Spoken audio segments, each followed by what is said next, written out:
Hello বন্ধুরা, তোমরা সবাই কেমন আছো? আশা করি অনেক ভালো আছো। আমি নিয়ে চলে এসেছি আমার পছন্দের দুটি রান্না। আমার এগুলো খুবই ভালো লাগে, তোমাদের কেমন লাগবে জানি না। উচ্ছে, বেগুন, আলু, মাছের ডিম দিয়ে ভাজা। দেখো ভাজাটা রেডি হয়ে গেছে। এরপরে আমি সবজি দিয়ে মাছের ঝোল।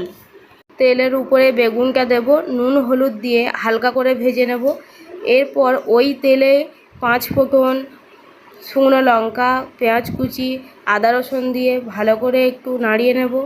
এরপর আলু আর ডাঁটাগুলোকে দিয়ে ভালো করে নেড়ে নেব।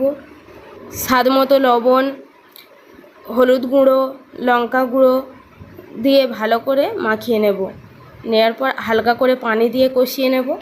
এরপর আমি ঝোল দিয়ে দেব। আগে ভেজে রাখা বেগুনগুলোকে দিয়ে দেব। আমি আগে থেকে মাছ ভেজে রেখেছিলাম, সেগুলোকেও দিয়ে দেব। এবার